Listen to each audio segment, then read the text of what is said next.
সকাল সকাল চলে গেলাম গ্র্যান্ড সুলতান রিসোর্টে। প্রথমে ঢুকতে আমরা লবিতে ওয়েট করছিলাম আমাদের চেকিং করার জন্য। আর লবিটা অনেক সুন্দর আর অনেক বড়, আমার খুবই ভালো লেগেছে। আর সোফাগুলো অনেক কমফোর্টেবল। সব রিসোর্টে কিন্তু এত বড় লবি থাকে না। এই লবিটা অনেক সুন্দর আর ডেকোরেটেড আর ক্লাসি। এখানে কিছু অদ্ভুত অদ্ভুত সোফাও আছে। তারপর আমাদের দিয়ে দিল ওয়েলকাম ড্রিঙ্কস। আমি আম্মুর সাথে চেয়ার্স করে ওইটা খেয়ে নিলাম।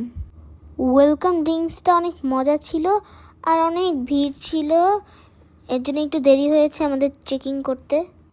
আমি আর দাদা একটু ফটো সেশন করে নিলাম আর আশপাশটা দেখে নিলাম। চলেন আপনাদেরও দেখাই, যারা আসতে চান তারা আসতে পারেন চাইলে। লবিটা এত সুন্দর, চাইলে এখানে অনেকক্ষণ বসে থাকা যায়, খারাপ লাগে না। আমি সোফায় বসে বসে মোবাইল দেখছিলাম আর ওয়েট করছিলাম কখন আমাদের চেকিং হবে।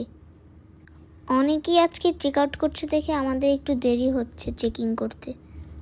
অনেকক্ষণ বসে থাকার পর ভাবলাম যে বাইরে থেকে একটু দেখে আসি কি আছে।